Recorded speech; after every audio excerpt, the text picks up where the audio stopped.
Wait, where? What? I'm in a box! Oh no, not the box. This is the Escape the Zoo podcast. With your host, Daniel Clark.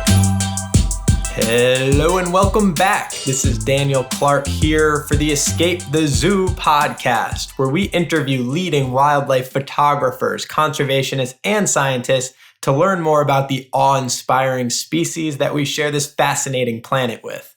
Guests of the podcast have traveled to the edges of the world to observe, photograph, study, and support wildlife in their natural environment. And as you probably can imagine, now have some of the most exciting, scary, crazy, extreme, and beautiful stories that I have ever heard. Today's guest is Tayla McCurdy, host of safariLIVE, which is exactly what it sounds like, a live stream from the African wilderness every single day on YouTube and TV. Tayla splits her time between the Sabi Sands in South Africa and the Masai Mara in Kenya, leading this unscripted broadcast. She is super fun, and I had an absolute blast chatting about her work, her photography, and stories from the bush. A dangerous moment when her group was stuck between a horny bull elephant and a group of females, the chaos of the Great Migration, and a recent experience with a mongoose she found doing something so bizarre and so funny that the video quickly went viral. So without further ado, here it is, my conversation with the one and only Tayla McCurdy. Well, Tayla, thank you so much for coming on the podcast. I'm a huge fan and am really excited for this conversation. And I think you basically have what might be the coolest job in the entire world. So if you don't mind just walking us through what a day in the life is like with safariLIVE, can you just kind of let us in on that? Well, I think I do have the best job in the world. A lot of people out there are exceptionally envious, probably the word, but like with everything, it has its pros and has its cons. So our days can get exceptionally, you got to get into a routine, and I'm not one for a routine. So I always try and change it up a little bit, but the routine that's kind of stock standard with a traditional safari guide, and I suppose to an extent where the presenters at safariLIVE are still safari guides. And it's up early. We're not up as early as I would if I was still guiding guests, because that's getting to the lodge an hour before the guests have even woken up preparing teas and coffees. Now I just have to prepare my own tea and coffee, and perhaps if someone is around me. So that's like normally half an hour before I get up. So at the moment, times have actually just changed, which is fabulous. So it gives us a chance to sleep in. So mornings we're up at, I would say now, between 5:30 Central African time, start prepping tea and coffees, go get the vehicles that's ready. Sleeping in? That's sleeping in. Oh, yeah. Oh, God. No, thank you. That is really, that's like an amazing night. And we're finishing relatively early, the afternoon safaris too. So like if we wanted to, this is the beauty of what I do now, not having the responsibility of entertaining guests all the time, is that I could go to bed straight after the show if I was, not feeling well or just tired or just wanted to escape. So you can still have like 8 to 10 hours sleep if you wanted to. So I think for some people in the team, the hardest part is actually waking up. For me, I'm normally up an hour before my alarm has even gone off. Oh, and wow. doing a bit of reading or, social mediaing as we tend to do these days. And then, then it starts and it's into the car. I'm a bit OCD when it comes to cleanliness. So I'm there with my spray can and spraying the car down, wiping it down, and then we jump in and then do all our ridiculous audio tests, directors making us do and say and shout and all sorts of things very early in the morning. Luckily, there aren't too many people around us, otherwise you'd get a horrible awakening. And then then off we go. Whether it's in the vehicle or you're on bushwalk, that's probably the best thing. I think the bushwalks in the mornings and watching the sunrise. Bushwalk. So basically, instead of doing a safari in the vehicle and, looking for the bigger game, we go out on foot and essentially look for the smaller things. But in the mornings, I have noticed that there's a trend. Obviously, at nighttime, a lot of the creatures come alive, all the lions and leopards, typically more active. and then aardvark and civets and pangolin and porcupine, you name it, all these creatures have been moving around at night. So it's almost like the ground is a different canvas to what it was in the afternoon. So you go out and, you read your morning paper, but when you're in a car, you can't really read very well because you're driving too fast. Ground is too far away from your eyes. So on foot, you get like this amazing up close and personal, I suppose, view of the newspaper, and you can start to follow what animals were moving around. So we start tracking leopards or lions or, a herd of elephants that's passed through, and then off we go. And we normally do that, start that off, and then hopefully find some of the bigger creatures on foot for the team and the vehicles. And once it's warmed up, then we dive into finding the smaller things. So from spiders, taking down their webs, or some might be making them for the day, or perhaps butterflies thawing out after the cold evening, and you can watch it on a grass stem. So it's a lot more intimate, I find, the bushwalks with the smaller things in life, and you can go into some really cool details about medicinal uses of plants, or anything really. You can tell a really nice story on foot. Do spiders put their web up and down in the same day? Depends on what kind of spider it is. So, for instance, there's these spiders called bark spiders, and they literally look like a piece of bark, and they only build their webs at night. So they take them down first, kind of at first light. It's incredible to watch how quickly they put their webs up. I'm pretty sure there'd be some time lapses on YouTube or something along those lines on watching them build their webs. So they're basically the kindest spider of them all, because they're the ones that you're not really driving, the webs you're driving through. It's the big garden orbs and golden orb web spiders that tend to get you. And they keep their webs up permanently, just for an example. Right. Wow, that's interesting. I didn't know that. I thought they built it once a year for the season. Oh, I suppose I can't say. I suppose it depends on a couple of variables. One of them is if a bat were to flown into a big spider web, that's going to probably break it down. So they'd have to rebuild it again. Or if there was a big storm and the tree that they built their web in now tumbled down, they have to redo it. So I think spiders are constantly maintaining their webs as they go and altering them too. Well, I suppose the environmental factors that are out there. That makes sense.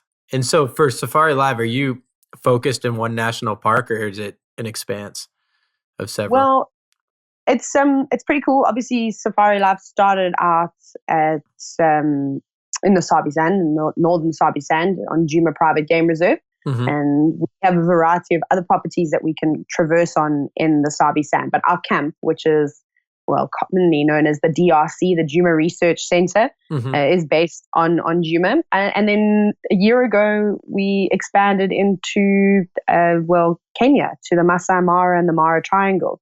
So that was a really incredible experience, because most of the presenters had never been up to Kenya, or maybe had been on a family holiday, but had never necessarily guided in there. So we definitely, or I can of course speak for myself, I learned a whole lot from going to a country like Kenya and seeing the massive migration, where over 1.5 million animals, move from Tanzania and all the way up into Kenya. Wow. And feed and cross rivers, and I cannot explain to you how magical the migration is. It's the most magical wildlife I've seen, from the triumphs to the tragedies. Your emotions really, really are I suppose stretched as far as they can go.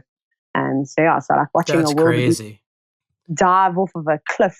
That's you looking and you're going, why are you jumping off into crocodile and hippo infested waters? But then that steep bank is a 20-meter drop. It's amazing. And then to watch one successfully make it to the other side, it's just like, wow, okay. Yeah, the wildebeest migration is one of the more fascinating things I've ever watched. Through video. I've never seen it live, unfortunately. How far are they traveling? It's a huge amount of land that they're covering, right? It's a huge distance, but it's I suppose it doesn't kind of happen all in one go. It takes time and time. So what month are we in? April, May, June. In the next 2 months, those wildebeest are going to start moving up from sort of the southern sections of the Serengeti and slowly start making their way up, where they'll reach the southern parts of the Masai Mara and the Mara Triangle. Right. by mid-June. And I suppose every year will be slightly different, depending on what's gone on. Like this year, there's a whole lot of rain. So the rivers are going to be really raging still by the time those animals have to, sort of come up this way. So I'm trying to now, for the life of me, think exactly how far they migrate. But because I haven't been in Kenya for 2 months now, I'm back in the Sabi Sand. I'm sure I could Google it. I always think like but it's so far. every year the wildebeest must get started, and they're like, this would be so easy if it wasn't for this one damn river. Because And you know what the scary thing is it's not just one river. Oh, is it's that, not? No. So they'll cross like the Grumeti River in Tanzania.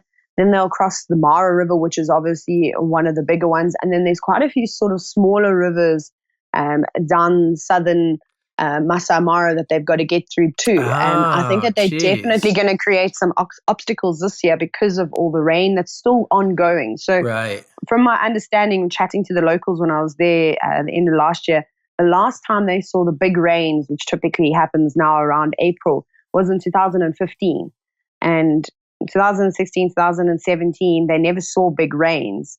So I think, we saw the Mara fairly dry. Well, I was up there. But like, for instance, Tristan, who's up in the Mara now, says they can barely go on a safari because everything is just so flooded. Wow. And I think there's big rains happening all over Kenya. So I'm really excited to see what happens this year and how much more full the rivers are. Is that because a large portion of the wildebeest that end up dying is not from being killed by crocodiles or hippos or whatever else, maybe lions catching on the bank. It's actually from drowning. Really? So they break a leg when they're trying to cross or something? Exactly. They fall, like I said, they plummet to their death just about. They can hit the ground, land funny, break their legs. Then they're in the river next minute and they wash down. So at the Purangut Bridge, which is the most, the southern gate sort of between the Masai Mara and the Mara Triangle, and it's on the border of the Serengeti. And I cannot tell you my first experience going down there and crossing into the Masai Mara. You go over this bridge, and firstly, the stench from a mile away is just horrific. It's basically just like a chicken that's been left in the fridge for about 8 weeks, and then you decide to what is the stench from all the wildebeest.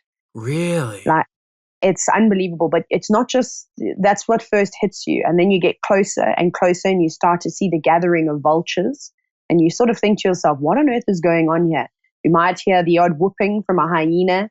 And once you get to this bridge and you just see the havoc and devastation, it's literally just wildebeest piled upon wildebeest on the rocks. It's a very sad scene. It's obviously it's quite morbid and macabre to look at.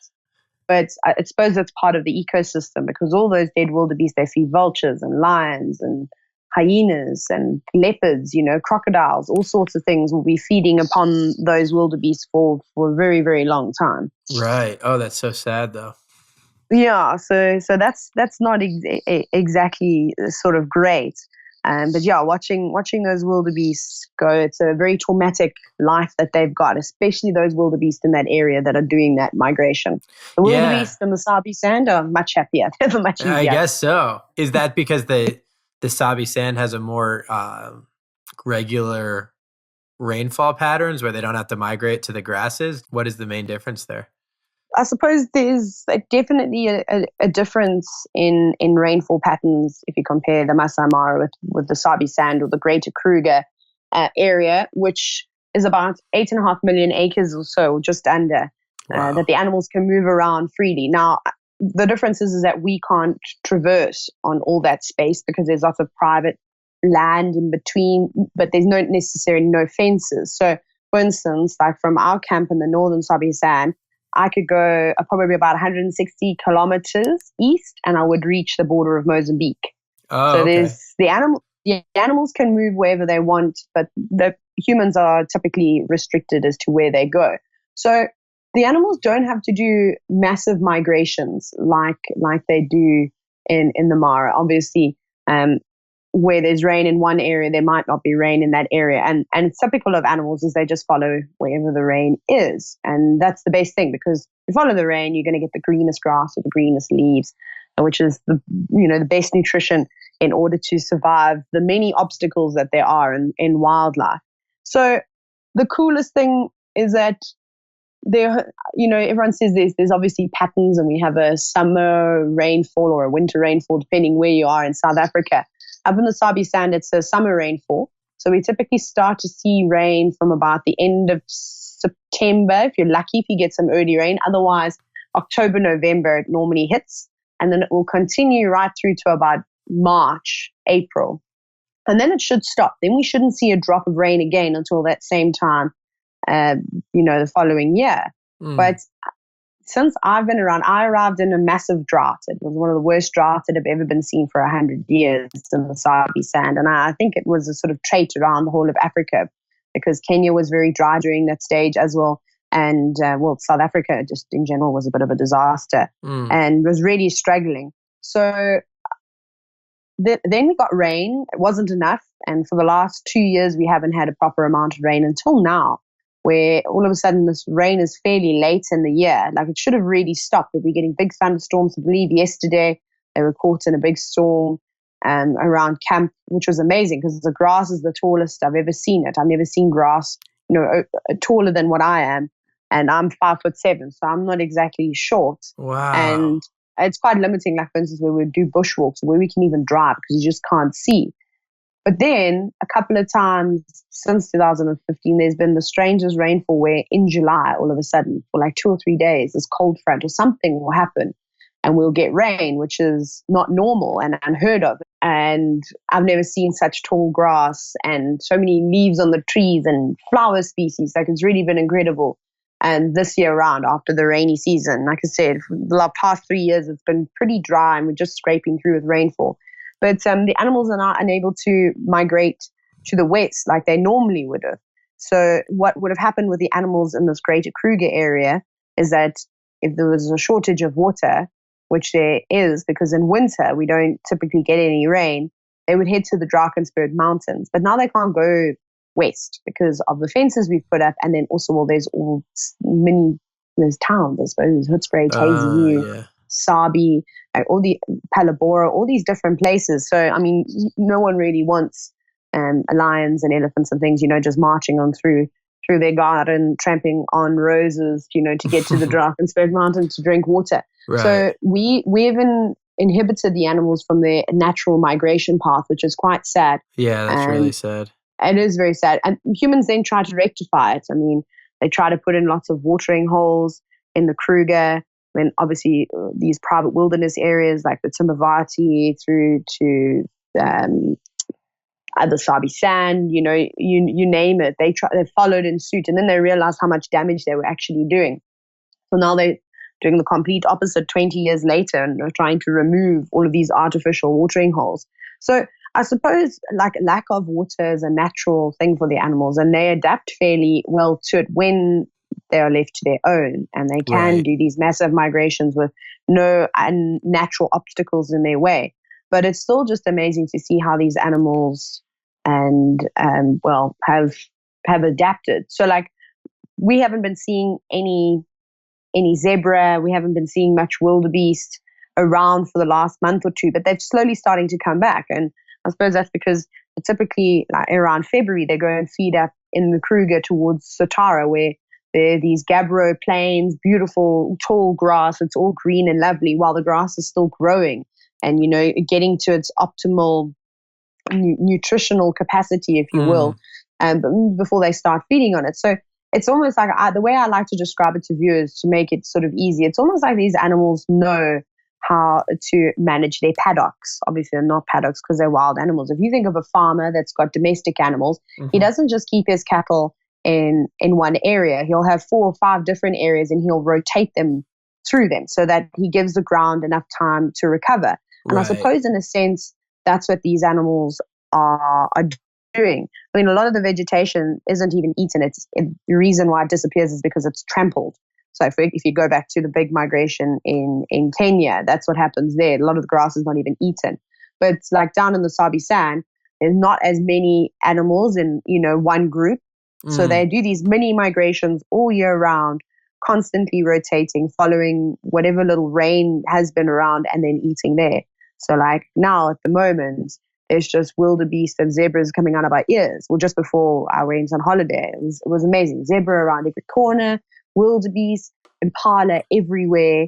Like it's just great to see that the animals are back in an area where we can drive and they're feeding there. But they'll be there for a few weeks and then they'll move on to somewhere else. Well, that's encouraging to hear, because I thought I'd read in the news, isn't South Africa in general for the human population going through one of the worst droughts in like recorded history?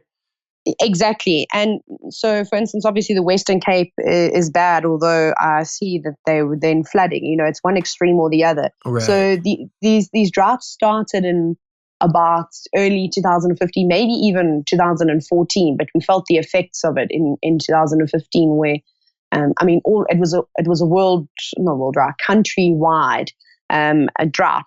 And then obviously certain areas recovered better than others. So I can only really talk about watching the drought from a animal perspective, just because unfortunately I'm very, very rarely in and amongst civilization. So I wasn't doing too much traveling, right. Driving from town to town and seeing the chaos that this drought had brought about. But one of the craziest things I've seen, and I'd never seen it before, is I came around the corner on safari, just to give you an idea how bad the droughts affected the wildlife in the greater Kruger area. I came around the corner to a dam that had now basically dried up. There was a small patch of mud where a couple of hippo were trying to wallow around and to try and keep cool, because up in the northern Sabi Sand, there's a couple of rivers, but they're not as massive as the Sabi and Sand River, which are further south in the Sabi Sand. So sort of going down towards Paul Kruger Gateside in the Kruger National Park towards like Hazy View. If you were to look at a map, you could see exactly where I'm talking about.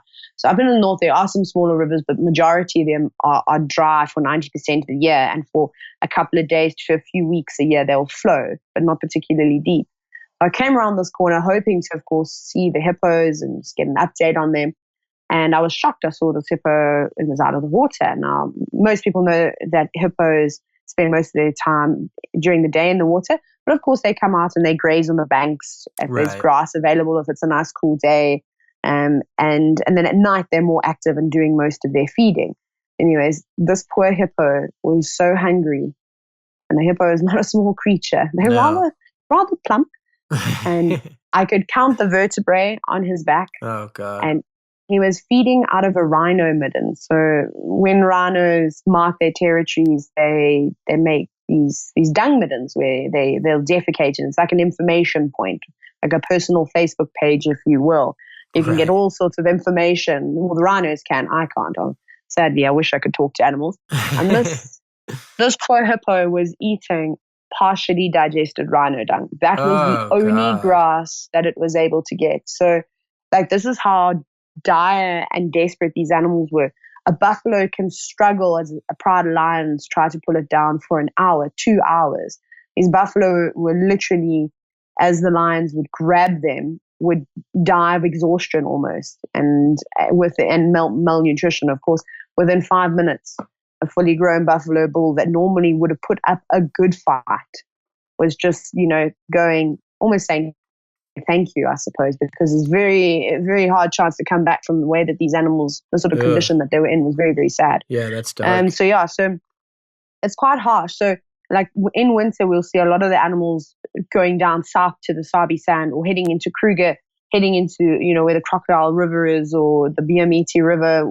There's so many different rivers around, and it's sort of hanging around these permanent water sources because there's grazing along the drainage systems, along the banks of the rivers. There's sort of best chance of finding food. So I always think that the animals in the Sabi Sand or the greater Kruger area have a very tough time during winter. And I only realized this when I went up to Kenya, because there's grass all year round. I mean, it's the grass doesn't turn to sand like it does where we are, where it just becomes completely barren. And in Zambia, in the Lower Zambezi National Park, it was kind of the same thing too. After the rainy season, going into winter, there's just nothing. And the only water source that's available was the Zambezi River. So every single day, the animals would have to go down to the Zambezi River to kind of drink. The elephants would dig water and, some of the small tributaries, but not much else would drink from it. Right. So like, it's crazy how these animals are able to adapt to their surroundings. And I suppose something like a zebra today in this Kruger wouldn't, or in the Sabi Sand, wouldn't have a clue that 150 years ago it was actually able to head and migrate to those mountains. I mean, it knows no difference now, so it just goes on with its life and makes use with what it's got and what it's around. But they're incredible how they're able to adapt with our interesting weather patterns, and when we don't get the rain we're supposed to. We as humans, we find it very difficult. Yeah, because we don't adapt very much. We do not adapt very well at all. Yeah, well, it's sad to hear, but it's promising that it sounds like things are back on the upswing. Well, hopefully. I haven't been to Cape Town. I've been to Cape Town for a very long time, so I've just read that they've had a few floods. I'm actually not even sure how those floods have sort of topped up the dam levels, because that was the most important thing. I mean, it's good. I don't know if the floods are going to do much good in terms of the vegetation, because with all the lack of rain that it's around, all it's going to do is cause more erosion than anything. So, it will take a bit of time for, I think, the Western Cape to heal properly. But the Western Cape was sort of taking the brunt of it. And even down from where I'm from, the Eastern Cape of South Africa, so the southeast coast, even though it wasn't kind of in the news as much as, the wonderful city of Cape Town, the areas down there too, also on water restrictions, and the government was really clamping down. But they've had a bit of rain, so I think we're slowly recovering. Definitely in the Sabi Sand, we've made a huge improvement. There's been a lot of water around, and you can clearly see how chuffed the animals are with the fact. And I think they've also gone, oh my goodness, when last did we see grass this tall?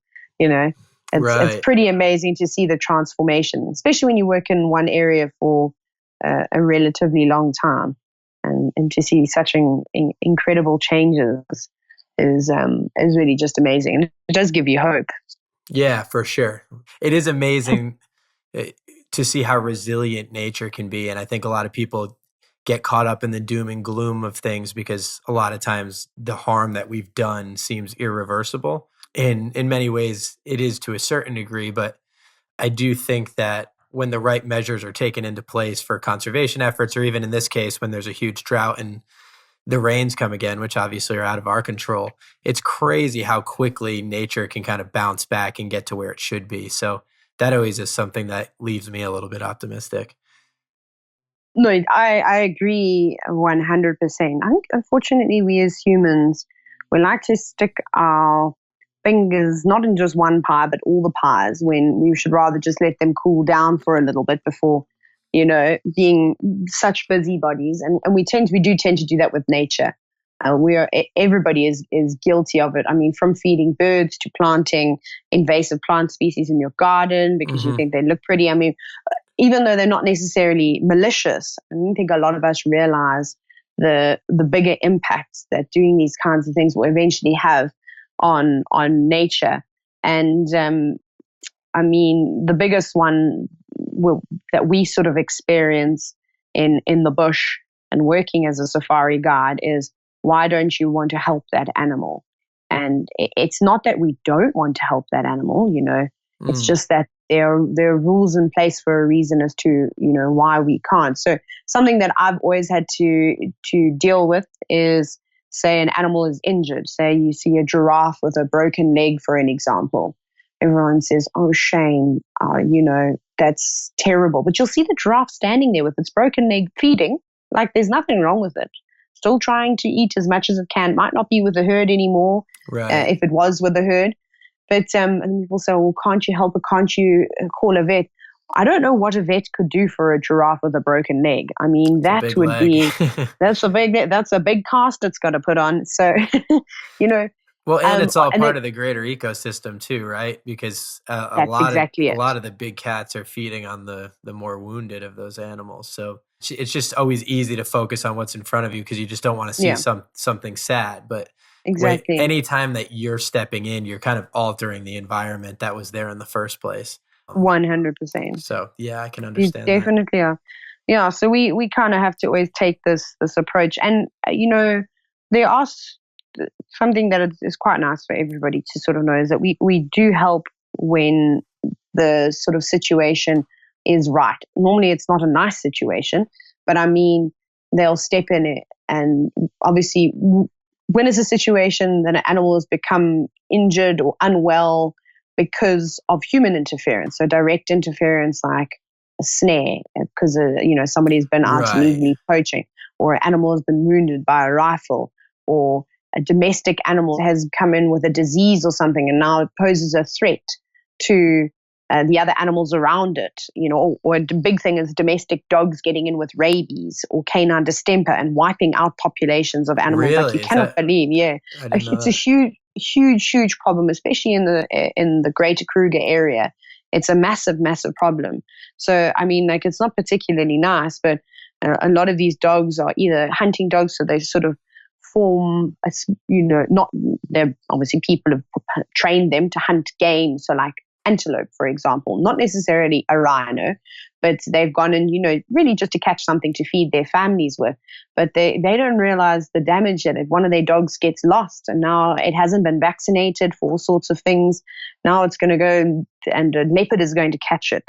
And it might have rabies, and that leopard's going to have rabies, and it's going to spread like wildfire. Then we have to intervene.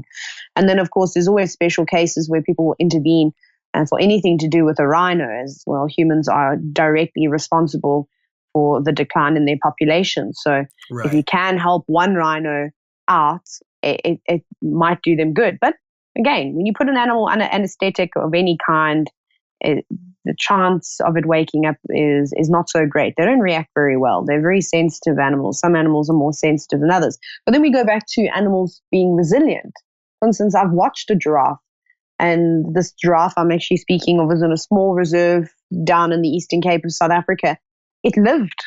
Its leg fused back together by some miracle. It lost quite a bit of weight, but over about between 4 and 6 months, we watched this giraffe carry on. Its bone fused in the most bizarre way. See, it was lucky the bone actually hadn't penetrated through the skin. So there wasn't a big gash that could have led to infection. Infection is probably one of the biggest killers out in the bush. Wow. And so this giraffe, its leg fused, and well, it's never going to be able to run and walk properly, but it makes it do, and it's still alive to this day. I mean, my how God. incredible is that? And they made the decision, just to let it go, which was very cool. And I've seen so many times, I've seen it over and over again in the bush, where if you just leave an animal, most of the time they're going to sort themselves out. If it's not something like a piece of wire around its neck or around an elephant's trunk, obviously it's not going to get rid of that. There you need to help it, because we've caused that problem to that animal. But they're normally really good at coming back. It's incredible how resilient these animals are. Like, it always blows my mind every time I see something like that. Yeah, that's amazing. I was actually thinking that when you were telling the story about the giraffe, and I was like, well, there's no way that giraffe made it much longer. It's amazing that it's still alive. No, truly, it truly is. I mean, a common thing that you see, and most people that ever go on a safari to the Greater Kruger will come across an elephant, or actually even Kenya or Zambia, because I've seen it all over, as an elephant that's missing half of its trunk. And 9 times out of 10, again, I mean, these are not hardcore facts here. It's because of a snare. So somebody had set up a snare for a small animal, and they get these snares around, these pieces of wire around their trunk. But again, they don't die. Someone might come in and remove it, and just clean up the infection. And they've now lost half their trunk. They've had to amputate it. And as you've seen, elephants use their trunk essentially as an arm, and it's how they feed. But they adapt, and they go, okay. And one of the saddest things, I've seen many sad things. One of the saddest things I saw was this family of elephants that I grew quite close to, in the southern Sabi Sands, where she basically had lost more than half of her trunk, and she had a young calf too. And she was quite a small elephant, not particularly big like the other elephants sort of get. And she would feed. She couldn't even use her trunk at all anymore to pull branches. So what she would do is she'd lean towards the branch and she'd bite down and sort of strip with her molars and pull the leaves off and eat that way, and do the same with grass. And when she drank water, she could suck water up, but she turned her trunk back towards her mouth and would spray it as if it was like a hose pipe. It would come in almost like a jet stream. You could actually see the stream of water squirting straight back into her mouth. So she's now had to adapt. She's got very good aim, the way that she can do that perfectly without dropping, not even a couple of mils of water. She was so accurate with it. But the one sad thing was that you could clearly see that her calf has been directly affected by the fact that she's unable to eat as much as she should. Now, elephants have to eat about 5% of their body weight every single day. Oh, wow. And I don't think she was eating enough to produce milk for this young calf. Because the first time I saw that young calf, I thought to myself, okay, probably only about, I don't know, maybe 6 months old or so. And then I watched it, and I watched how it used its trunk really, really well. And you can kind of age a young elephant by the use of its trunk. Normally it takes them about a year to kind of get to grips with it. For the first 3 months of their life, they fling it around. They pretend they're a helicopter and they spin it, and haven't got very much control. It's really cute to watch. And this elephant was incredible with the way that it could move its trunk. And then a group of us got together and we sat and we discussed and we thought, hang on, this calf is actually a lot older than what we think, but it's just dwarfed in size in comparison to an elephant that should be about 2 to 2.5 years old. So it was really sad to see something like that. But then again, they've adapted, moving with the herd and just going on with their life. Like there's, nothing has even happened. And like, it's hard to keep, a dry eye when you're seeing something like that. I definitely get really sad when I see things like that. But then I'm also in the same breath going, if that was a human and something like that had happened to it, there was no ways we would be able to overcome something like that. For sure. Especially in the wilderness. And when for spending so much time out on safari in the bush, do you think you're more optimistic or pessimistic than the average person because of what you see on a daily basis? I think I'm a little bit more optimistic. I think it's watching animals. We learn so much from them, and it may sound a bit silly, but I kind of watch animals and I'm like, okay, maybe I should take a bit more. You can learn patience. I think we as humans, we get so stuck up in this sort of the hustle and the bustle of the cities and things like that. We kind of forget, and we've lost a lot of our primitive senses. So by watching animals, a leopard sitting at a warthog burrow for 3 hours before making a move, it makes me think, right, patience. Take your time before you make that next decision, or don't get so frustrated, because getting frustrated is not actually going to help you, get to where you are. So I think I'm a little bit more optimistic now after just spending so much time with wildlife and going, hang on, wait, maybe we as humans, we've made a mistake. We've made many mistakes, but we can still come back from it, make more, if everybody. I also think they help me think about the importance of being present. By watching animals, you just see how much more relaxed they are at a watering hole or spending time with their family. Whereas me, I'm always just focused on productivity. It's helpful for me to look at just kind of thinking about what's important and what life would be like without a lot of the technology always buzzing in your ears. And it's helped me focus a little bit more on presence. Well, definitely. Life would be a whole lot simpler without all the technology that we have today. But in the same breath, saying that, like, it's pretty incredible how technology has played this amazing role in, finding out new things about animals. There was this show called Animal Autopsy. I don't know if you ever watched it. No. But when I was younger, I don't know, I'm trying to think how old I was. I must have been in high school, so I suppose not that long ago. But when I was in high school, this program came out. I think it was on Animal Planet. Now I could also be making up stories, so I do apologize. It wasn't on that channel, but I think it may have been.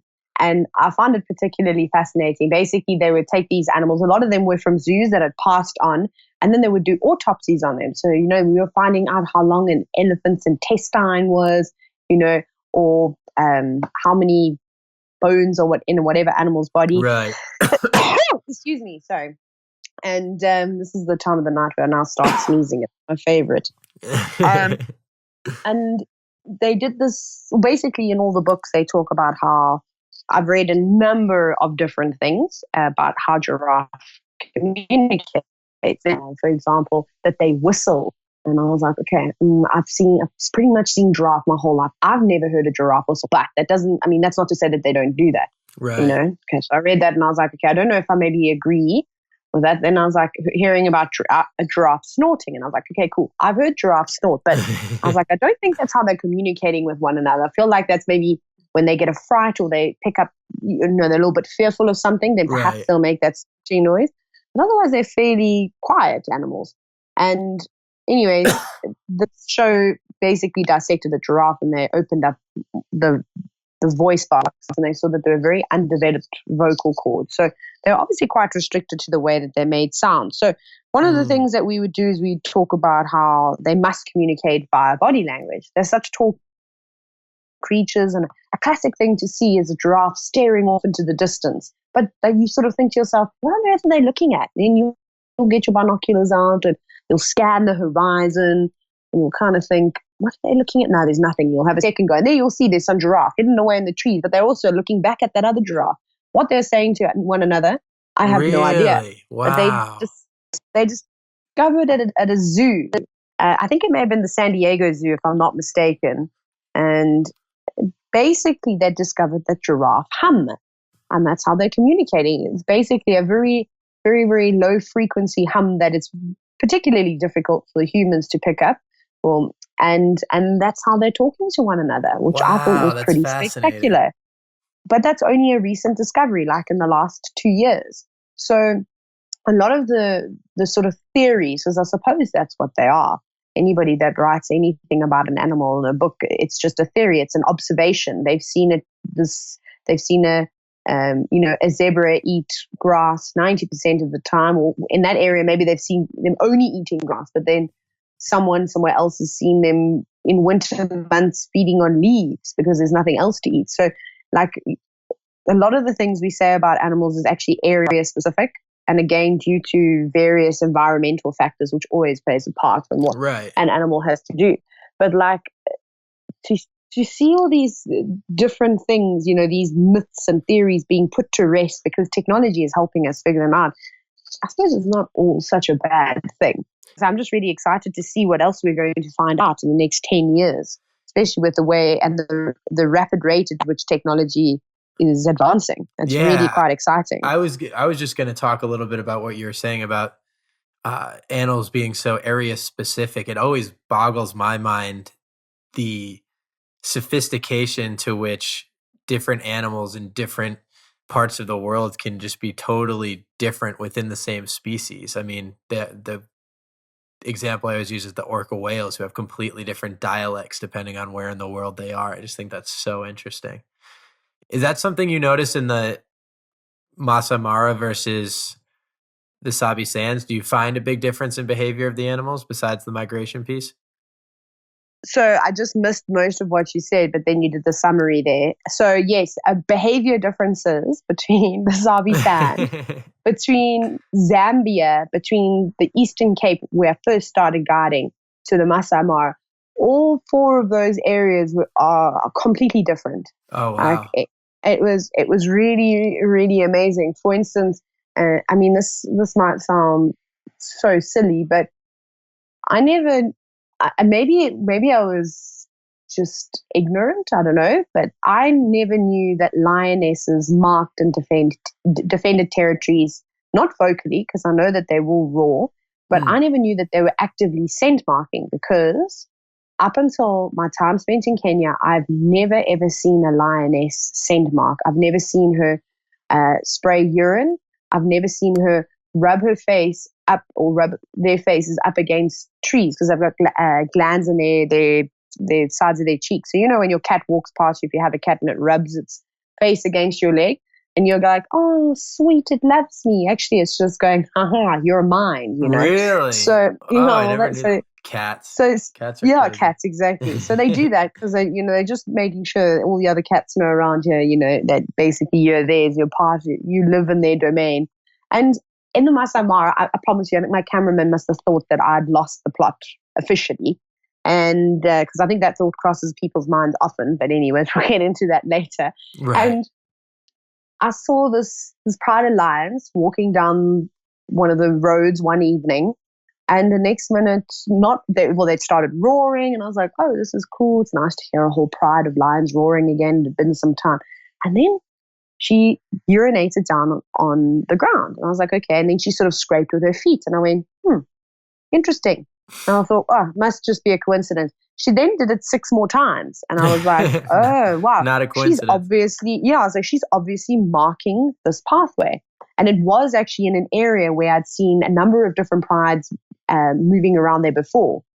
So I was like, this is amazing. And then I recently just saw it now very quickly in the Sabi Sands. And that's the first time I've ever seen it in South Africa. So like I had no idea that they did that.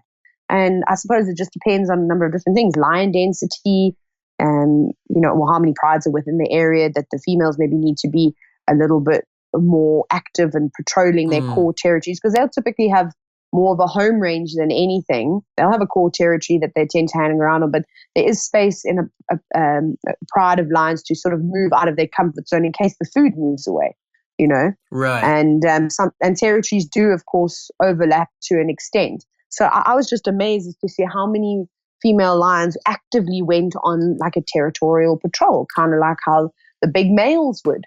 Do you ever see for me, that was great. Do you ever see the other side of that? Like, do you ever see lions walking around that pick up scents and their behavior changes because of it? Like, I always just think of how often, like, I'd walk my brother's dog around and like you see it mark its territory here or there, but as a dog, like it's just instinctual. It's not actually really, it's not like defending that turf. Do you notice lions going around and smelling another pack of lions and either becoming aggressive towards them or just deciding to veer off in a different direction?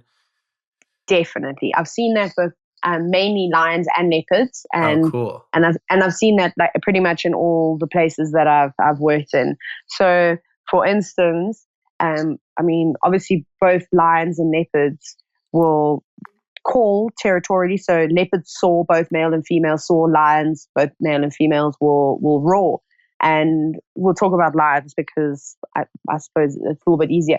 So for instance, like with male lions, when they do a big roar, their roar is obviously a lot deeper and can therefore travel, I suppose, a little bit further than the females roar.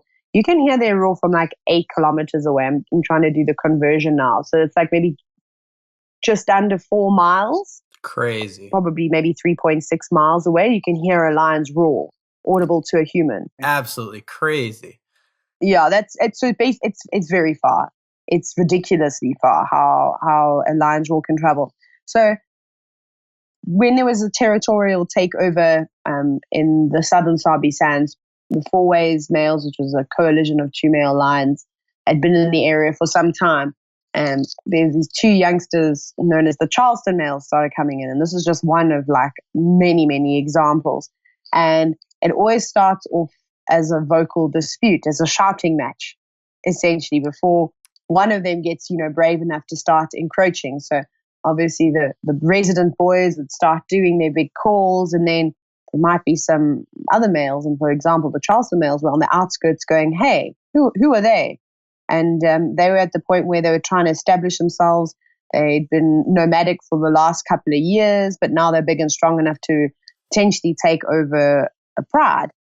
And they then started responding to these calls. So, and you would see the next day that the 2 male lions, the dominant males, would be walking around, but they'd just be walking with a swagger as if to say, somebody has ruffled my feathers. Well, I suppose they're not birds, but ruffled my fur.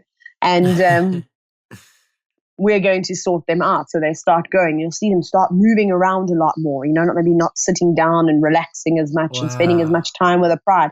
So traveling more distance. And then it starts off as the other lions may have popped onto the property, onto their territory, sort of dipped in and then moved off again. And they'll pick up a scent where they've scent marked.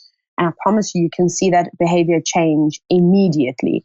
They become sort of upset. When we see it with leopards, you often see the male leopards starting to salivate and the female leopards, they start to salivate. Like if you were to get so frustrated with somebody, how all of a sudden the saliva just starts. And you would see this drool and obviously a sign of agitation. So you definitely see the change, just their whole posture would become a lot more aggressive rather than just a casual territorial patrol, just scent marking, after the rain. It's like a definite, I am here, there's somebody living here, and if you try and come into my area, we're going to have a fight, then we're going to have problems. So you definitely, you do see it. I saw it with the females too, in the Masai Mara, searching out a pride of lions that had encroached in sort of their home range, maybe even pushed into their core territory, and they were not happy with that. And then sort of went out. We recently had a dispute between the Nkuhuma Pride, which is a big character on safariLIVE, and the Torchwood Pride. They had an altercation where basically the Nkuhumas were hearing the Torchwood Pride roaring and were closer to one of the boundaries and sort of Nkuhuma territory, and off they went and sought after them and actually chased them away. So it doesn't just happen with the males, and it happens with the girls too. And Wow. Sometimes the fights between the girls can be a little bit worse than the boys. Really? So, yeah. I definitely seen more aggressive, like for instance, leopard fights with females than I have with males. Like the girls get into, and the only way to describe it is like a tumbleweed that's being blown around in the wind. Just basically a ball of spots and growls and snarls and things coming from it. So yeah, I definitely see that behavior change when they do pick up on other scents. And then you see the opposite. You see how scared they can get. So if I imagine a leopard walking down the road, scent marking, but a pride of lions has just been there, or a male lion has just been in the area, and they've scent marked there, and you'll see them smell, and you'll see their behavior change completely, and then they might turn around and go the opposite way, or run, or even interspecies. Even interspecies. Well, they obviously don't want to meet up with one another. A leopard would find itself in a lot of trouble. So you also see that too. You see them, instead of just acting big and brave all the time, you can see how terrified an animal must be. And I had a great sighting of it not so long ago. It was last week with a male leopard named Tengana, who used to be the dominant male in the northern Sabi Sands, but has now been pushed out by this new male leopard. And this new male leopard, Hukamuri, was in the northern corner of an area we can drive in, and he was soaring, he was declaring his territory vocally, and I was with Tengana, who is the most relaxed cat, literally doesn't even twitch an ear. You'd have to drive on top of him for him to move. Like, he's so relaxed around the cars. I've never seen a cat so scared in my entire life. His eyes were as wide as an owl's. Owls always look like they've had too much caffeine. Yeah. His eyes were big like that. And just his whole face, his posture was terrified. He sort of slunk down and then did the weirdest thing I'd ever seen this leopard do. Is he ran away from me. But I knew he wasn't running away from me. He's obviously somewhere along the line, he must have had an altercation with that leopard. No one ever saw the fight, but it's not to say that there was one that didn't happen, especially the reaction that I saw that leopard sort of do in his response to hearing this new territorial male soaring. I was like, my goodness, he hid away. He basically hid away under a shrub. So you also see that. So it's really amazing to see the emotion that also goes through these animals. Yeah, it's just constantly. cool when you see how instincts kind of pass. Like when you look at a domestic dog, to me, it's always just been like kind of cute. Like, oh, look at, he's marking his territory. Like he's a big tough guy or whatever. But exactly. It becomes so far removed from actually implementing it for a utility in the wild. So hearing that it's actually used and the animals respond to it in that way is really fascinating. No, it really is. And that's why I think the most amazing thing about my job is that you just can't get bored. Oh my God, I could imagine. You are constantly entertained. I mean, from laughing hysterically to, wanting to get out the car and help an animal to just completely, your mind is blown because you never thought you'd ever see anything like that. Or the books tell you otherwise. Is there one example in particular that you can recall quickly that you were on safari and just like, oh my God, I can't imagine I'm watching what I'm looking at right now? I think, there's a couple. I've got quite a few that I've seen, but my most recent one has to be the Mongoose hornbill incident that went viral, and it was quite a funny story because What's I'd had a a hornbill? a hornbill is a bird again, and the specific hornbill it was a southern yellow-billed hornbill. So I'm sure you're familiar with Zazu from The Lion King. Oh, of course. So Zazu is a hornbill, except there aren't any blue ones out in Africa. So basically one of those birds with a big long beak. But this one they've got black and white plumage and then a big yellow beak. So that is the hornbill. And then a mongoose is, I suppose, it looks a little bit like a weasel, if you will. They're but scary looking animals. They are scary. And these guys are the dwarf mongoose. They're the smallest carnivore in Africa. So they're the most ferocious little predators out there. And out of the mammal species, of course. So I've been having, how can I say this? The bush wasn't being particularly kind to me that morning as I'd been driving around for a very long time tracking leopards. Well, I now look back and I think that somebody may have put a leopard print underneath their shoe and was just kind of walking around in circles, just teasing me, having a laugh somewhere off to the side. So driving around very frustrated now, can't find anything. Not even an impala, which is the most common antelope in Africa, would stand still to be on the show. And I was just like, oh my goodness. Every time I put a bird on camera, as they'd come to me, the bird would have flown off. And it was really, that day tested my patience. Anyways, obviously I passed the test because the next minute nature rewarded me with the sighting that I don't think I'll ever forget and something that no one has ever seen before. And we were obviously talking about interspecies and how, they react to one another in negative ways. Right. But here's a really amazing, positive, happy thing that happened. And I don't really think anybody can explain it because, again, we can't speak to animals. We can't actually just ask the animal what was actually going on. So again, we have these theories. Right. So saw these mongoose, these young pups. It was a big colony that come out. The sun had just broken, so they're leaving their little den site and out they come to forage for the day. And obviously, as young children would, with their friends, they're going to play now. They're not interested in looking for food. Someone will do that for them.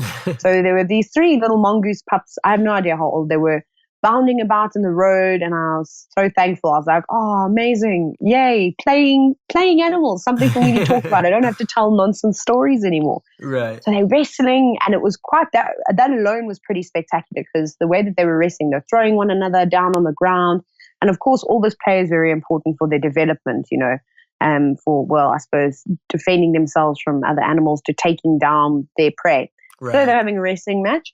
And mongoose and dwarf mongoose and yellow-billed hornbills have got the most amazing interspecies relationship. Typically what happens, just so everybody can kind of understand the whole story behind this, is mongoose tend to live in termite mounds, or the ones especially in the northern Sabi Sands, make use of termite mounds, and they sort of widen little holes in the ground and entrances, and they make their own little burrows.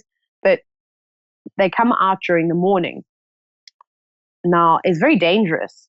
There could be a raptor that's been sitting up on a perch. It could be an owl, just waiting around, hoping that a mongoose is going to come out early.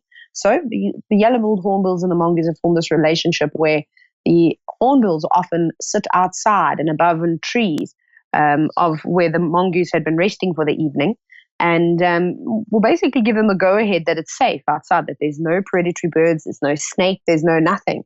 And they'll start emerging for the burrow and then kind of in return, not only looking out for one another, when the mongoose are foraging around in the grass, you can imagine there's lots of them, have up to 20 or 30 living in one colony.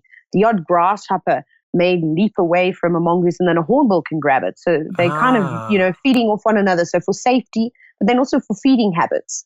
So it's quite cool. That's wild. It's such a symbiotic really amazing relationship. Exactly. There are a lot of symbiotic relationships out there. And this one is mutualistic because it works for both species. Both are benefiting in some way. So next minute, this mongoose, they're running around still. Sorry, then this hornbill lands on the ground And I was like, okay, cool. This is normal. Obviously trying to, come and have a look, and maybe was a little bit curious as to why these things were throwing each other down on the ground. Mm-hmm. And when a hornbill, I don't know, is intrigued by something, the way they turn their head is quite hysterical. That Disney did that great in portraying the movements of a hornbill with Zazu. Because even he, when he was confused, he would turn his head from side to side, which was quite funny because they do that. And this one little mongoose broke away from the group, from the wrestling match, and ran towards the hornbill. And I automatically say, it's obviously, maybe it's going to chase it away because it was a youngster. And this hornbill didn't go anywhere. He sort of looked at it. And I would never have guessed what would have happened next.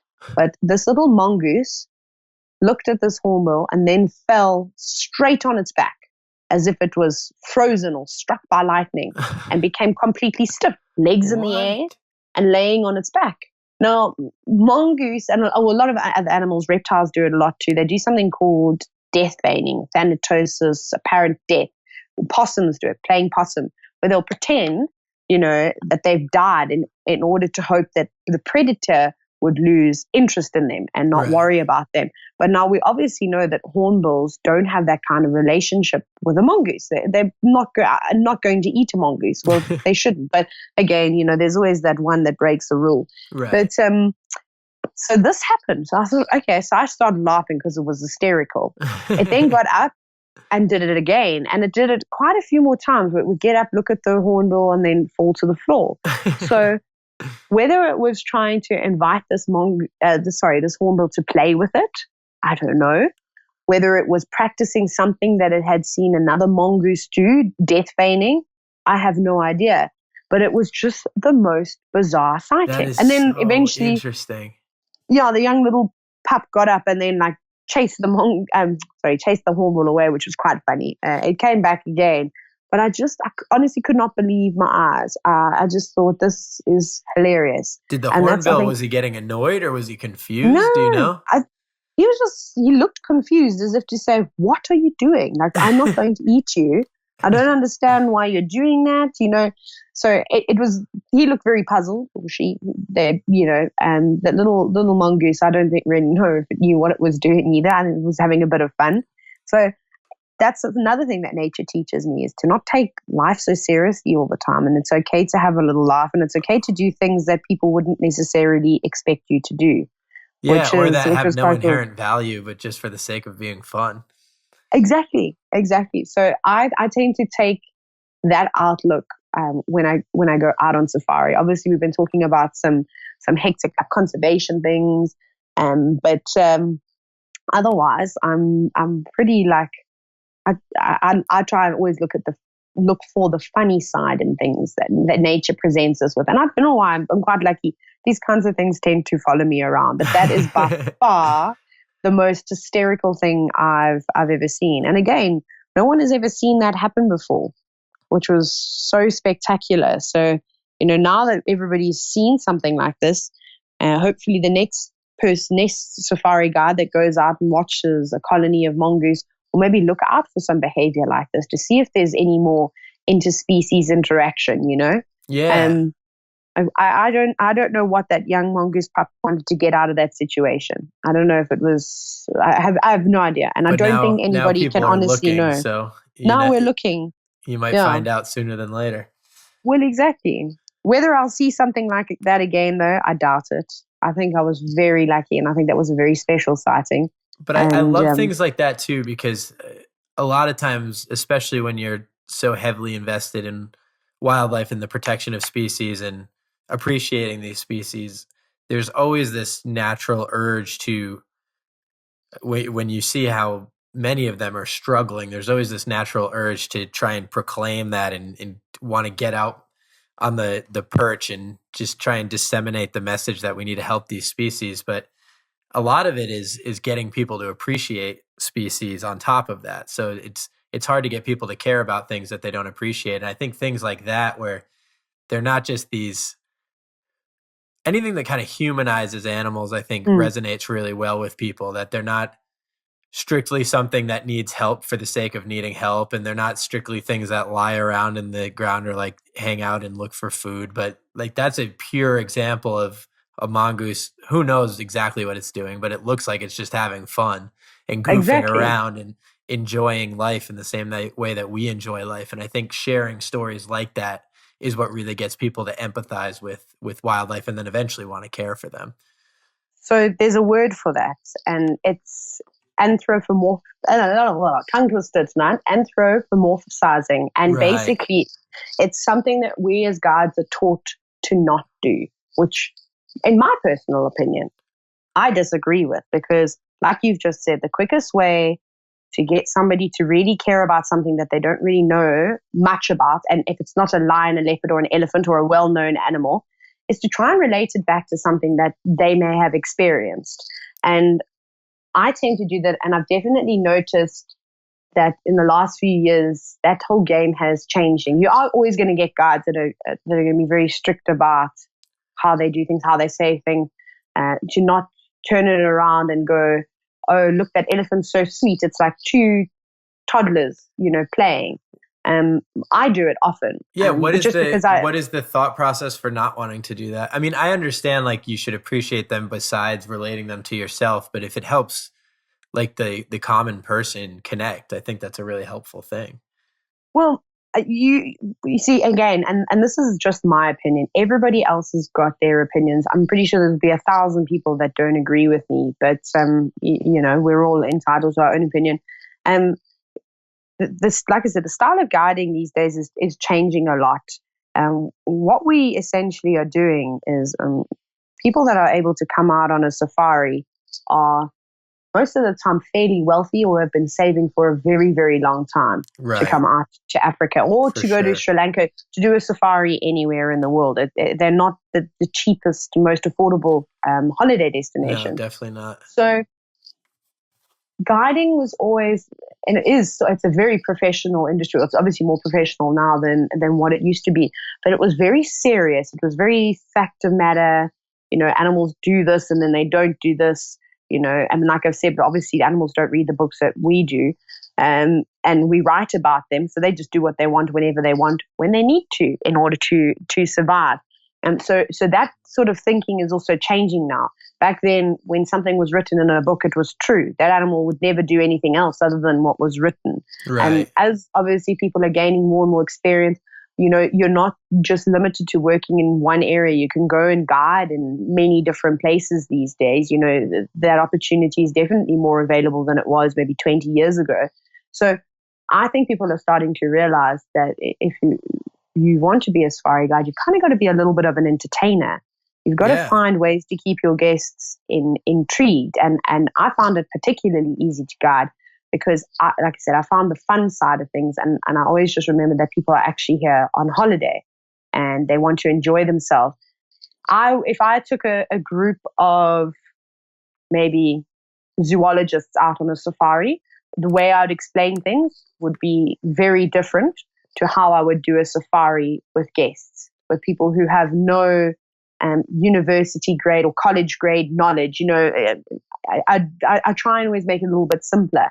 And for people to enjoy a safari, and a lot of guides are catching on to this and realizing you can actually make a safari really fun rather than a classroom lecture, which I can promise you right now, people don't really want. People want to be entertained. You're on holiday. You're not trying to go to school.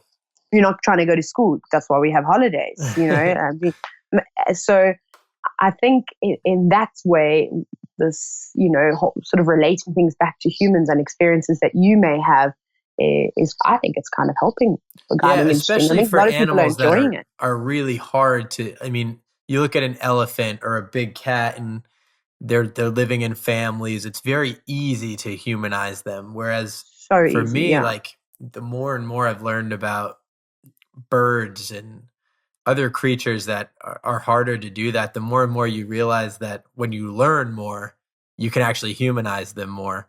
You can. Not that necessarily that's like the ultimate goal, but just that I think a lot of times the reason that larger animals get more attention conservation-wise is for that reason. And when I was in Hawaii, they were talking about the seabirds and the fact that these birds spend the first 4 to 5 years of their lives building a burrow, which is essentially going to be a home for the rest of their lives.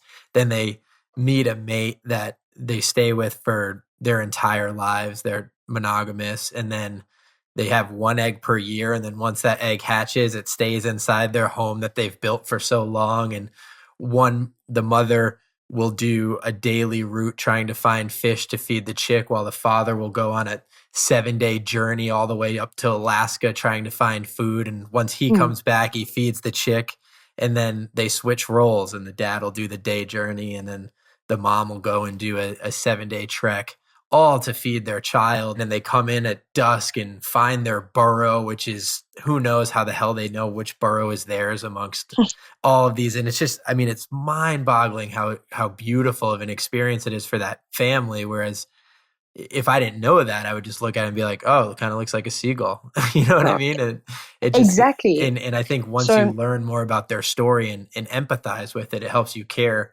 about everything and appreciate everything much more than just the amazing ones. Exactly. Yeah, exactly. I suppose that's what we do, and that's what I like to do.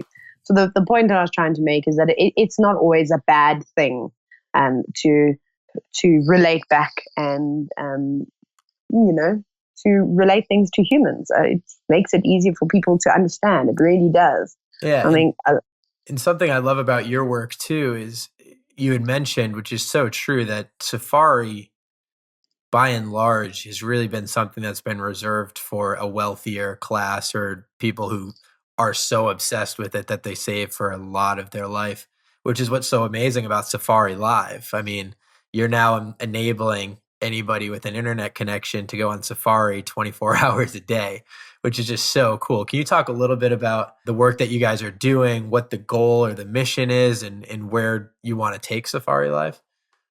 Well, I mean, I can just talk from a presenter's perspective. Yeah. And so a question that I get asked a lot is, and as everything does, all jobs come down to money and surviving and saving and all these types of things. And fortunately for guides, you can actually make a fair amount of money if you're really, really good at it, if you're a really good people's person, and of course, and we enjoy the wilderness, and that passion shines through you. And I mean, I turned that away just because I saw the greater picture that safariLIVE has to offer. The fact that I can now interact with majority of the world who will probably never, ever be able to come on a safari in their entire life, whether it's because they have a disability that prevents them from from traveling long distances, to whether it is a financial issue or whatever it may be. And like you say, you can sit at home and you can experience a safari, which is truly one of the most magnificent things. And another thing that was very attractive to me when applying for the position is I'd heard about all these cool school drives that they would do. So we interact with kids from all over the world. They have 45-minute sessions with us where we just dedicate to answering their questions. So we're educating these young kids at a very young age. And I was going, oh my goodness, I wish I had that at school. I probably would have paid a whole lot more attention. And because I was one of those kids that was forever being told to keep quiet and getting kicked out of the classroom because I was disruptive. I understand that. It's funny. The only thing I remember from elementary school, literally the only lesson I remember is when we started learning about the canopies of the rainforest in 3rd grade. There we go. Exactly. So it's funny how like a small thing like that was, I mean, in all reality, that was probably a lesson for tops 2 days in class, but I spent 500 days at school over the course of 1st to 5th grade, and that's the only thing I remember. But to be able to interact with somebody in a live stream that was actually in a rainforest or actually on safari, I couldn't imagine what that's like as a 4th grader. Exactly. And then the other really special thing is, and we've got a lot of young viewers, and sadly, some of them are not even with us anymore because they're really ill. So we have a lot of kids that are in like oncology wards that are very sadly, there's nothing that, medicine can do for them anymore. And they're bound to indoors, but we interact with them. The nurses help and answer questions, and we'll talk to these kids and, put a smile on their face for the day, even though they're probably having the most terrible day. At least they've got something to sort of look forward to make them laugh, to see lions, you know. So for me, that was probably Right. one of the most special things. And I think Safari Live, one of the aims is, of course, education, is just to educate as many people as you can about wildlife and how incredible it is. And not just the big animals, the smaller things, you know, like what we've sort of been talking about, to highlight and creatures that people probably don't even know exist. And, you know, it's so great. We touch on from conservation and sort of techniques to, you know, everything that's going on, in the environmental systems that we're working in, which is quite cool. Yeah, that's I mean, it's an amazing thing. No, it really, really, really, truly is. And it's very special to be a part of something like this. I mean, no one has done live wildlife like Wild Earth has. They really, really, you know, tried and tested it, and it's really doing so well. I'm excited for the virtual reality version to be coming out pretty soon. Can you imagine? Hey, how cool that's going to be. You know, I think it's funny. It seems like almost impossible now. I guarantee in 2 or 3 years, it's something that'll be a lot more accessible. I think, again, technology, that's where we've got to be thankful for it, because imagine that virtual experience, how phenomenal that would be. I don't know if I'd ever get anything done. I'd just be sitting there. Yeah. I'd be doing what you do every day, except not getting paid. There we go. Yeah, that's what I'm lucky, is that I get paid to do the most amazing job ever. What got you into it? Were you somebody who from early age was always into wildlife, or was it something that struck you later? Definitely been an outside girl my entire life. The only time you would really see me playing inside was if it was a lightning storm. Even then I'd be asking, can I go and swim? And, you know, obviously was told, no, that's dangerous. But at any opportunity that I could get, whether it be at home, playing in the garden, to at school, staring out the window, you know, or looking at the flies, or a bee that's maybe, you know, trapped inside and desperately trying to get out, that would be where my focus was. So, for example, why I think nature sort of grabbed hold of me is I'm ADD, so I have attention deficit disorder. So I find it very difficult to concentrate on one thing. And being exposed to nature definitely helped me, and because there's so many amazing things going on at once. You know, my mind never got bored, whereas I could only sit and listen to somebody in a classroom talk for about 20 minutes before I'd be building something out of my stationery, or I'd be, you know, something ridiculous. So growing up as a kid, being outside and pulling back a piece of grass against the wall and finding all the spiders and the ants, I was so fascinated. And I was very fortunate that my parents enjoy the bush as well, and going on safari holidays.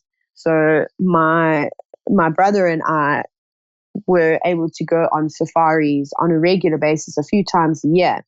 And sitting there watching the safari guides, I was just like, this is a dream for me. This is what I want to do. And that kind of stuck with me for a very, very long time. And when it came to choosing a career at school, you know, deciding, I really wanted to be a vet, a wildlife vet specifically. But I unfortunately did not get the grades to become a vet. In South Africa, you need to be a straight A student. There's no room for Bs or anything like that. And then I also thought to myself, why do I want to study for another 7 years? I couldn't think of going back into a classroom for 7 years again. And the thought of that terrified me.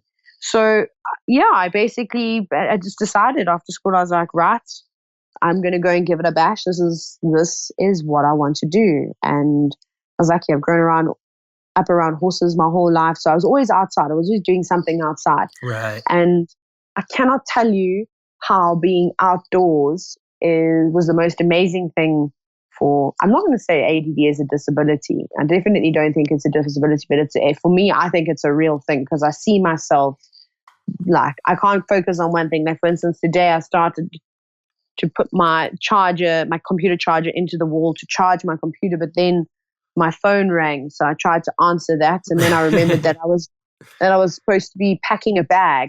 And then before I'd known it, I didn't complete one task in half an hour, but it started 10. And No, I almost think ADD is like the opposite of a disability in the sense that it's almost like a heightened awareness that you've never been able to control or even like cope with how drastically our society has changed over the last 200 years. When you think about how long it takes for a species to evolve from where we were at in 1700 to where we're at now, has just been such a mind-boggling change that there's just so much going on that I think that's where a lot of our societal problems like anxiety come from and ADD come from, in the sense that we haven't evolved to deal with a lot of these inputs. And I think that that's like a much more present thing than ever. Than it is. Well, for anybody out there that's listening, wildlife, all I can say is that wildlife is definitely something that has helped me combat my ADD. I can't tell you how much more focused I am now and actually able to sit down and complete a task if I really need to. But that, of course, has all got to do with my job, because when I do need to sit down and work, it's like looking around going, cool, what am I going to talk about? And when that thing gets boring or it flies away or I've run out of things to say, my eyes already caught something else and I'm on to the next thing. So for me as a presenter working in the bush, it's been the greatest thing ever. Yeah, it makes sense. It's almost like I can just keep going. It's a strength in that. Which is quite nice, and just to be able to be busy all the time, not sitting in an office on a computer. I would probably lose my mind, and I'd probably cause huge issues in an office if I had to, work in there. So that has just been the amazing thing. So that's basically what got me into it, was that I just enjoyed being outside. I was around horses, safari holidays, and then thought, you know what, let's make a career out of it. But I thought I was just going to be, a regular old safari guide for the rest of my life. And then I don't know how I managed to land this gig, but it's perfect for me. It's amazing. I would imagine coming up, was it hard being a female coming into this space? I would imagine it's relatively male dominated. Yes, it was. It was more so, it had its challenges when I first started out as guiding, because I started quite young. I was 19. Mm-hmm. And you can imagine let's just talk about the safari department and say there were 30 of us at the first place that I started working at. And there were only 3 female guides, so 27 male ranging staff essentially. So as a 19-year-old, firstly I was young, I was a woman in a very male-dominant industry, and sometimes what can happen is it becomes almost like you're in the army, but you get this sort of sense of feeling that you're not supposed to be there, and you need to just follow whatever everybody says, and you don't actually get to have a say. So I always found it difficult that a lot of my ideas were never really listened to. And it's obviously changed now because I've got a lot more experience and, experience to back what I am saying. Right. So it was really tough. Everyone was like, the thing that probably upset me the most was that no one thought that I could change a tire by myself, or no one thought that I'd be able to shoot a high caliber rifle. And then I was like, my favorite thing is, please tell me that I can't do something, because now I'm going to give my absolute best just to prove you wrong. Oh, I know. And, so in the beginning it was very difficult. I think female guides today have a lot more easier because it's become kind of a trend job in South Africa to become a safari guide. Actually, not just in South Africa, because there were more internationals on my guide training course than there were locals. Really? So, everybody wants to be a safari guide. So I think girls today are so lucky in the sense that there's more female lodge managers, there's more female guides, there's a bigger female presence in the safari industry. So now it's not so tough. You've got to earn your place. You've definitely got to be a specific kind of woman. And I mean this in the nicest way when I say you cannot be worried as a safari guide about having your nails done, or worried that you're not going to have enough time to put your makeup on before your afternoon drive. That doesn't fit in the bush. I'll be impressed, firstly, if anybody can find a brand of foundation that doesn't sweat off in 38-degree weather after 3 hours. But you definitely have to be You have to be tough. You have to be willing to work a lot harder, because a lot of what we do is like manual labor. So you'll go out and you'll bush clear, and you're changing Land Rover and Land Cruiser tires all on your own with high lift jacks, which are exceptionally dangerous as well. And we don't have the strength like men. So you do have to work a little bit harder, but it's not impossible. It's really, really, really easy. As long as you've got the mindset and you know when to say things and when you shouldn't say things. That's always gets me into trouble. But yeah, it's you can do it. But like I said, some of the best guides out there are female guides, and I think a lot of people are starting to realize this now, like how important it is to have an equal staff. I mean, obviously this is an issue all over the world with a variety of different careers, but when you are working in the bush carrying very, very, high caliber rifles and things like that, you wouldn't think straight away, oh, my daughter's going to do a job like this.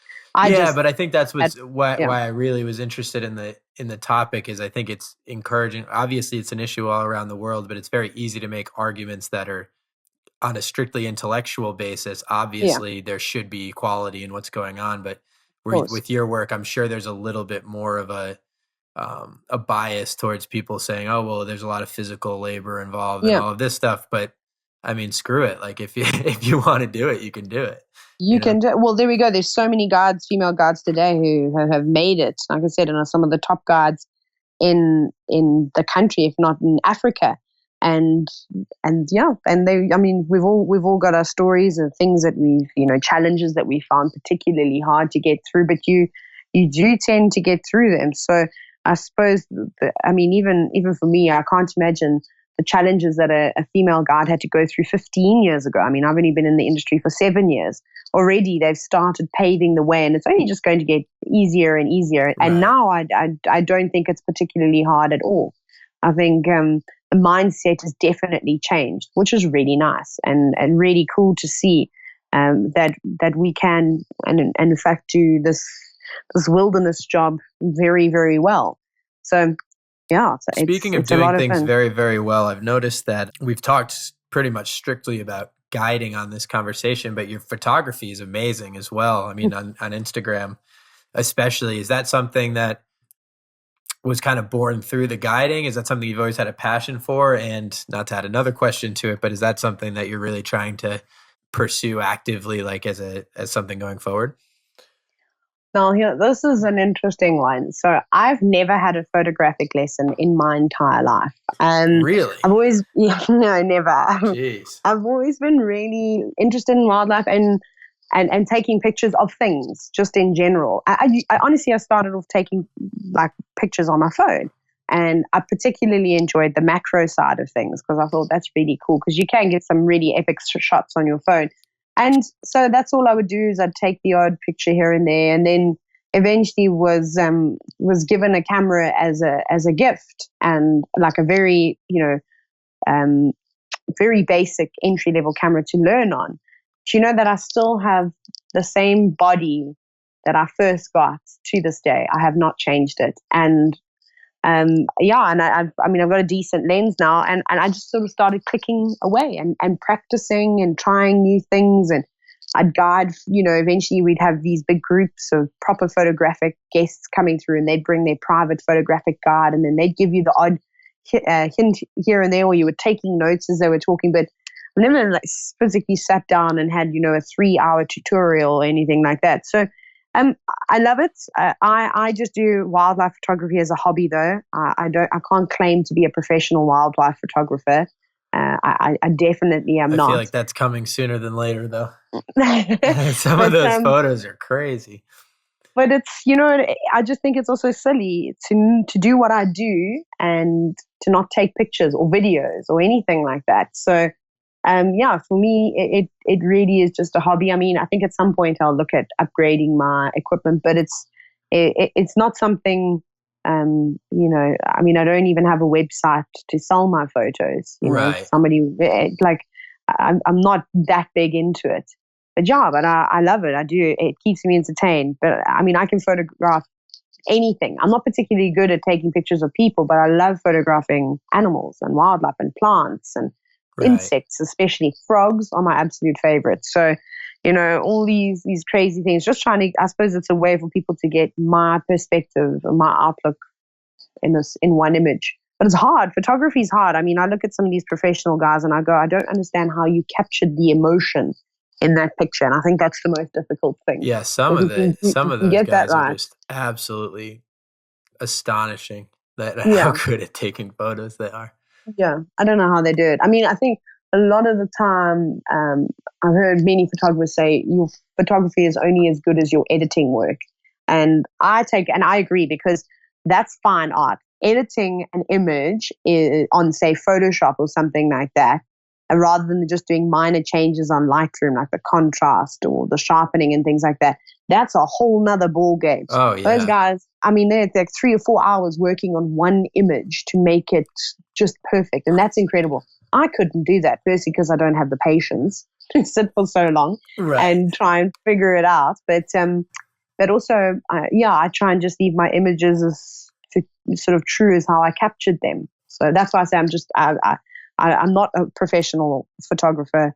I just take photos because I'm out in the bush every single day and I want to show the world how cool my job is. Yeah, I always think it's an interesting balance of trying to make the most beautiful image possible that's obviously going to spread as far as you can, while also maintaining the integrity of what it actually looked like when you took it. You know what I mean? Well, exactly. No, exactly. I mean, if you're open and honest about that, I've worked on this image, and not, a lot of these competitions these days have got these rules and regulations. Like this photo competition is just for mine. You can edit, minor things, and then they'll have others for fine art competitions where let's see what you can actually do with your editing systems, and that's incredible. Like I mean, kudos to those guys that can do that, because I sure as hell can't.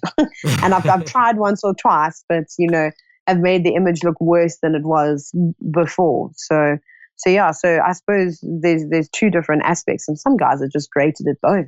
They can just take an image and don't need to do anything to it, but then also take that same unbelievable image and turn it into something that's just spectacular and is going to win awards all over the world.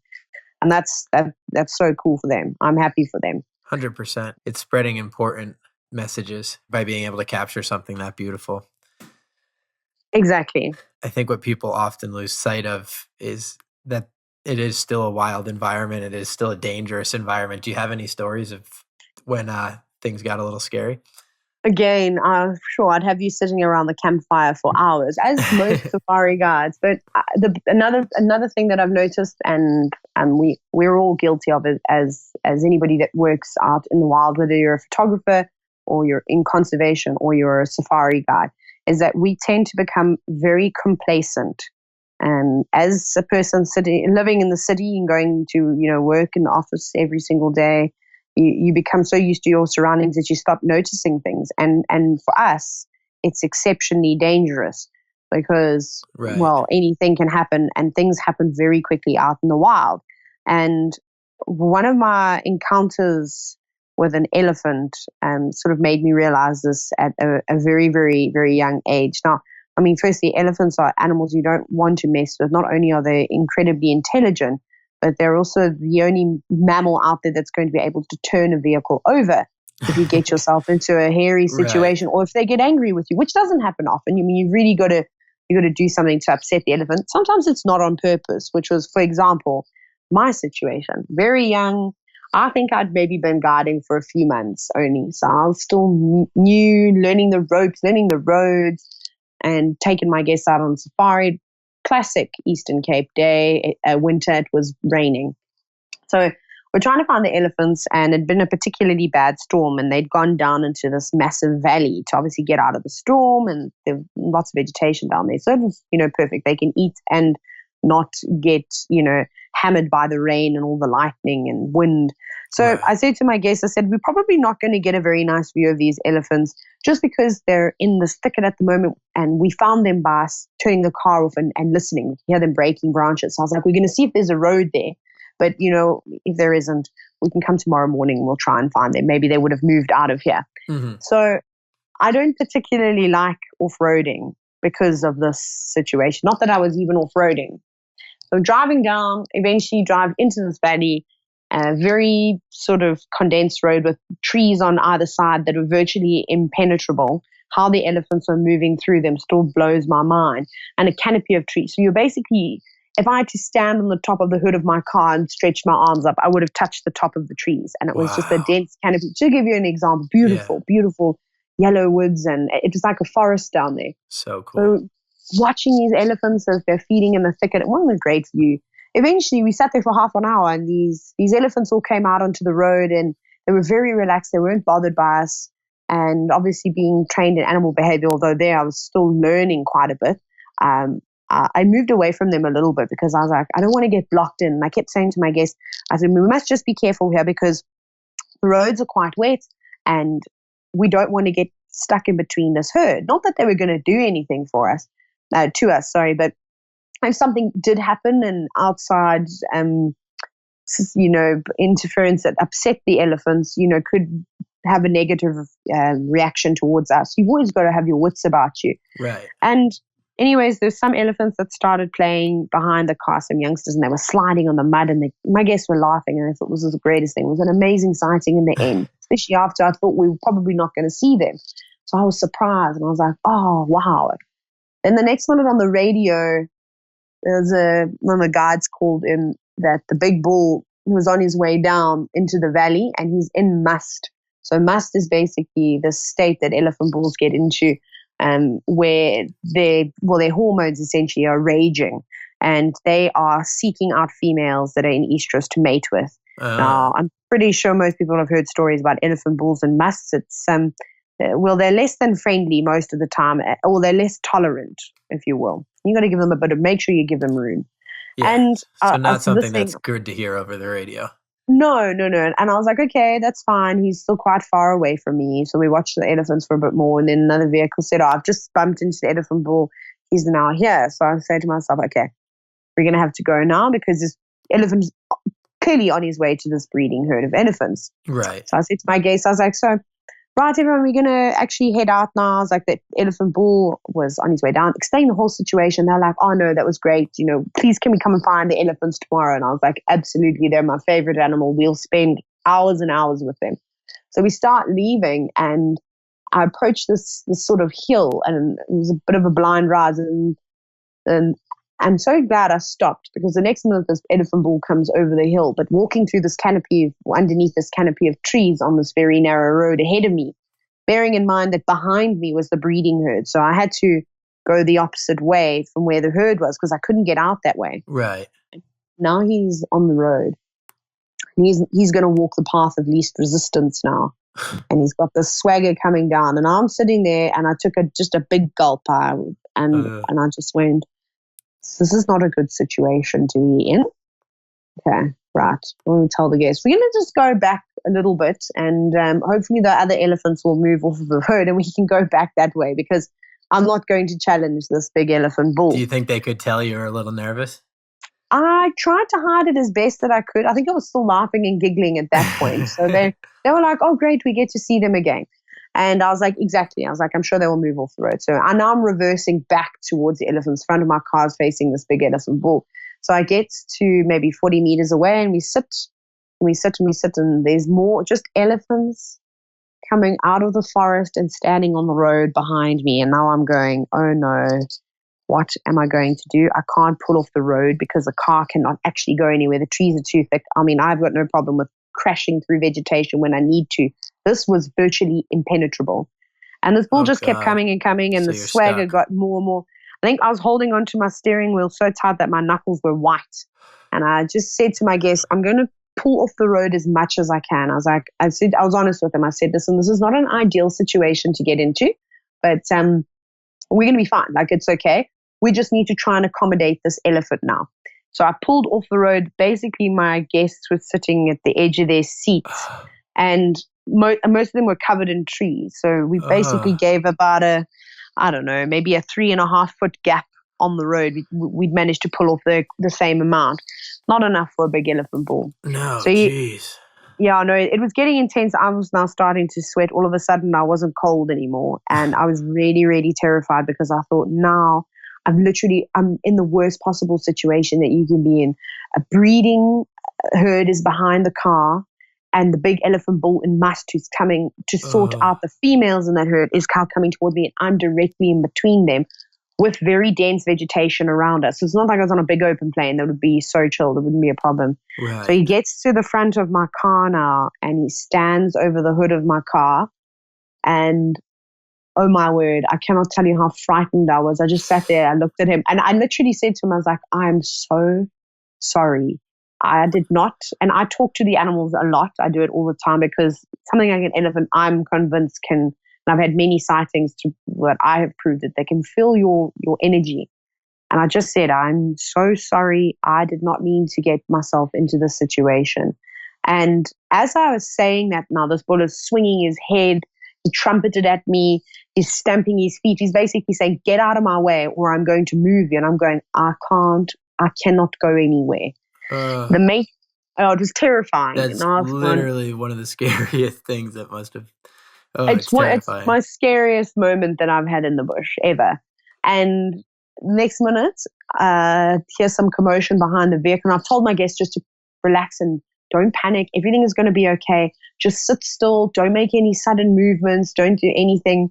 And the matriarch of the herd basically pushed past my car, that she moved the side mirror flat against it, because they're pretty like, you know how a car side mirror can move around quite a bit. She squeezed so close next to my car, she pushed it flat against the side of the car. So here I am now, leaning in the opposite direction because I've got an elephant cow that every time she flaps her ears is going to whack me in the head. Standing right next to me, not quite all the way in front of my car, she then did the loudest trumpet I've ever heard an elephant do, and was doing it at the elephant bull. And she stood next to my car. It was unbelievable. And she trumpeted, and then she sort of like charged towards this big bull. And this went on for what felt like about 3 hours in my mind. It was probably only maybe 30 seconds that this interaction, sort of took place. And eventually this elephant bull did one final big shake of his head, and he took 2 steps back and pushed into the vegetation. You could just hear breaking branches like a Jurassic Park scene, and then went around the vehicle in the bush, and off he went. And the matriarch then walked in front of my car and did the same, and sort of stood in the same spot that bull stood. And my guest took a picture of that, of me basically sitting there just looking at this elephant and like with relief. And she was just standing in front of the car looking at me. And there's this amazing moment. That was the only picture my guests took. They were too scared to take any other pictures. And I think we all took a big deep breath once this elephant bull had moved off the way. And then she walked straight back past the car, went behind us. And I just turned that car on without hesitation and drove as quickly as I could down this road. Oh my God. In the opposite direction. Do you think the matriarch was looking out for you? I think so. And the reason why I say that is because there's been a number of sightings on that particular reserve where that cow had done very similar things. Another example, in case people think I'm telling fibs here, I promise you, I'm a good storyteller, but that one is 100% That true. is a crazy story. Like, I have not added any spice to that. But the other one that happened, I'll do a short version. I was on massive open plain with another female guide viewing the same herd of elephants, but we were getting silhouette shots. They were in the distance moving on a hill above us, but open, massive open plain. The next minute, the herd of elephants starts stampeding towards us, and they're trumpeting, and something has gone wrong, but we can't see what's happened. We're a couple of 100 meters away from them. And this other guy looked at me, and I looked at her, and I was like, I don't think we should move. Let's just stay put. They're not going to run into us. I think if we start driving around, we might get ourselves in trouble. There's so much space for them to run, away from us. They came straight towards us.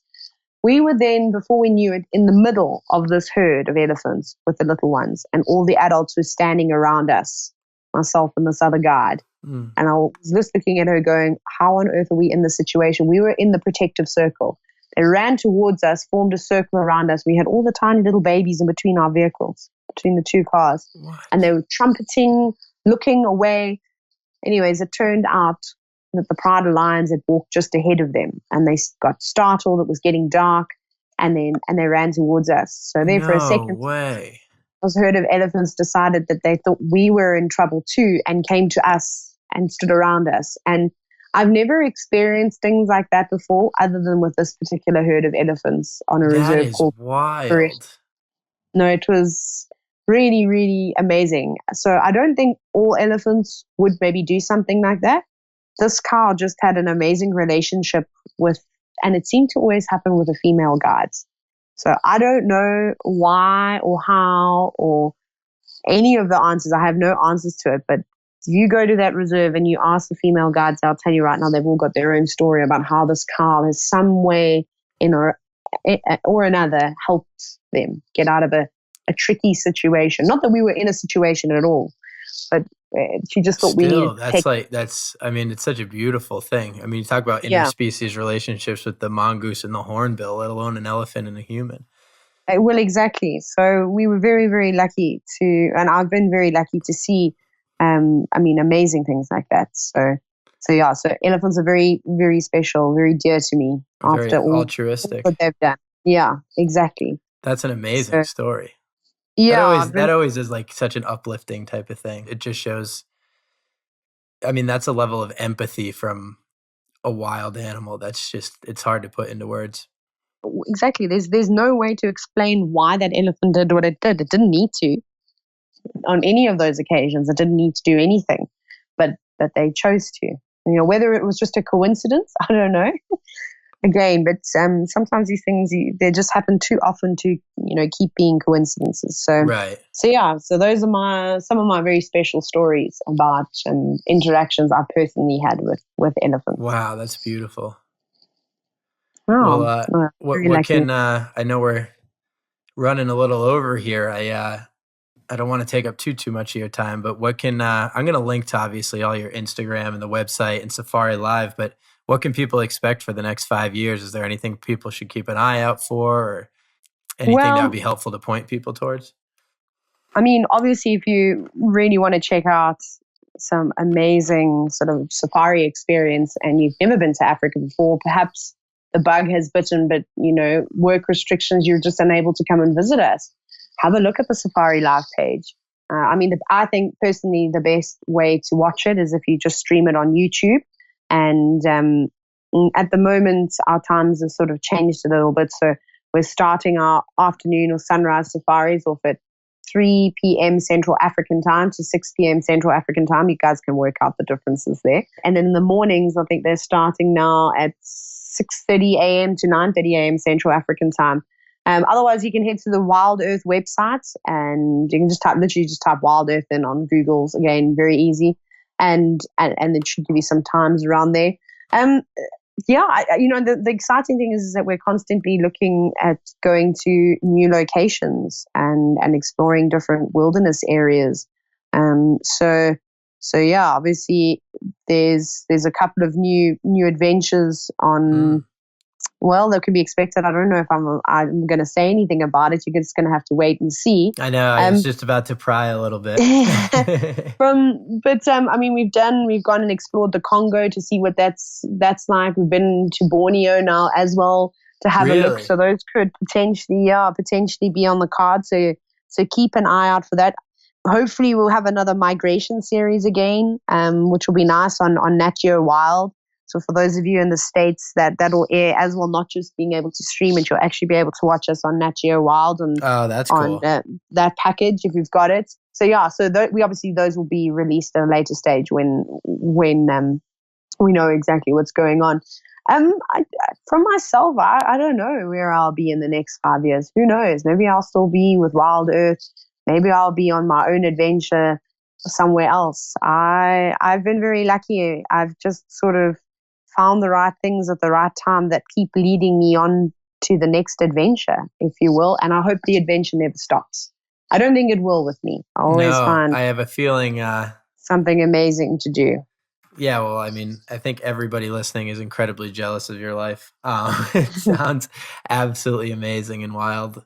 I wanted to end, I end every podcast. I stole this from one of my favorite podcasters, Tim Ferriss, but he always asks at the end, if you could put a billboard up on the highway and in 10 words or less disseminate one message into the world, what would you put on that billboard? Oh, Goodness. It's a tough question. It is a really tough question. Let me think about this. I don't know.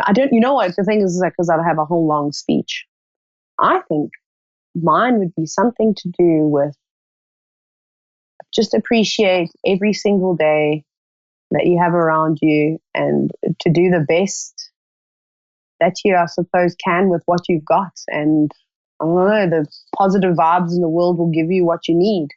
I mean, then I could also go the complete opposite and talk about, you know, the whole pollution issue that we've got, which is a massive issue, not just in the oceans, but probably try and provide a little bit more education on about keeping our world clean and not using more than we need. We as humans seem to be a very greedy species. We always take too much.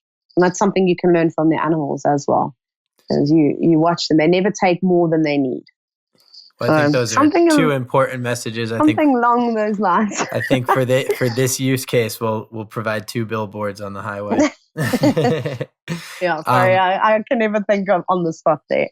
No, I think that's great in 2 important things. And I'm a huge fan, and I'm really looking forward to following your next adventures. I mean, it's been fun so far, and keep up all the good work. And thank you so much for being a part of the podcast. And for everybody else, I'm going to link to everything Tayla does in the show notes. And thank you, everybody, for listening. Stay wild. Thank you so much for listening. I honestly cannot express how much I appreciate you taking the time. For all information regarding this episode's guest, social channels, books, how you can support, etc., please check out our show notes.